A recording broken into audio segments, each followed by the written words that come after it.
आपकी जो असाइनमेंट्स हैं, आपकी जो क्लास मॉक टेस्ट क्विज होते हैं, वो आपकी प्रेजेंटेशंस होती हैं, वो सारी चीज़ें आपको करनी है। आपकी अटेंडेंस मस्ट 80 से आपको होनी चाहिए। आपकी इस पर भी मार्क्स होती हैं, तो 30 मार्क्स इसकी होती हैं, 30 मार्क्स मिड टर्म की होती हैं, तो इसको मिलाकर 60 मार्क्स होती हैं टोटल।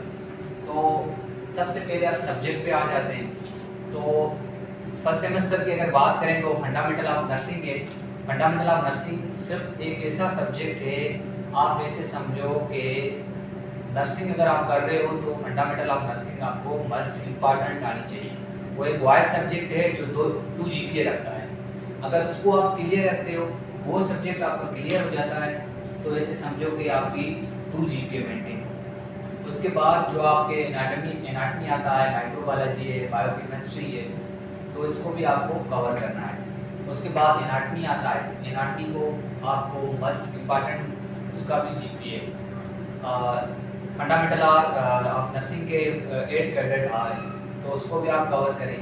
और उसके अलावा एनाटमी है, एनाटमी के अलावा आपका माइक्रोबायोलॉजी है। सिर्फ फंडामेंटल ऑफ नर्सिंग और एनाटमी दोनों का वाई होता है, और उसके अलावा जो इंग्लिश है और अपना माइक्रोबायोलॉजी है, उसका सिर्फ 40 मार्क्स का पेपर होता है। तो आप मस्ट इम्पॉर्टेंट याद रखें कि अगर आपका इवोल्यूशन 50 से अबो है, अगर इंटरनल मार्क्स आपको 50 मिल जाती हैं या 50 से अबो आपको मिल जाती हैं, तो आपको इजीली 4 GPA उठा सकते हैं।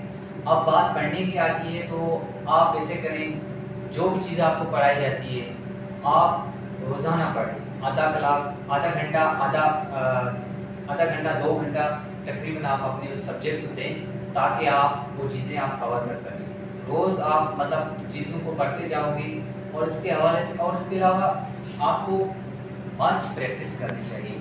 MCQs जितने आप हल करेंगे, जिसमें आपको बता रहा हूँ कि MCQs आप हल करेंगे ना, तो आपका कॉन्सेप्ट वगैरह है वो भी क्लियर हो जाएगा, ठीक है ना। और ग्रुप डिस्कशन करेंगे, अगर आप बैठ के अगर ग्रुप डिस्कशन करते हैं, लड़कों में बैठ के अगर आप पढ़ते हैं, तो आप इजीली मतलब आपको सारा कॉन्सेप्ट समझ में आ जाएगा।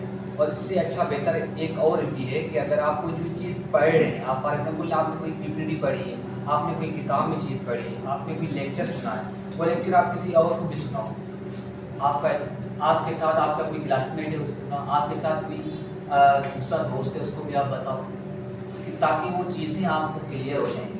आप खुद ने पढ़ी हैं, दूसरों को पढ़ाओगे, आपको ज़्यादा क्लियर हो जाएंगे।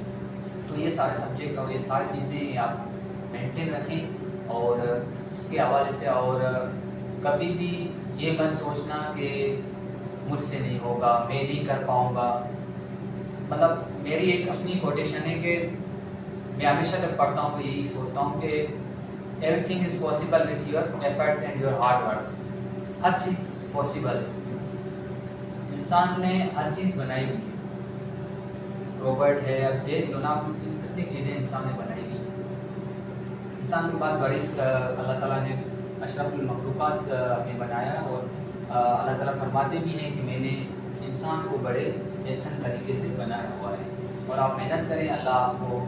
और उसके अलावा आप अपने जो बड़े हैं, जैसे अबू है, अम्मी हैं, उसकी भी दुआएं आप लें। कभी कभी मेहनत और दुआएं साथ मिलकर काम दे देती है बंदे को, और आपको कामयाब कर देती है। इंशाल्लाह ये वीडियो आपको पसंद आई होगी। इस वीडियो को लाइक करें और कमेंट में लिखिए वीडियो कैसी लगी हमारी। अल्लाह आपको खुश रखे। अल्लाह हाफ़िज़।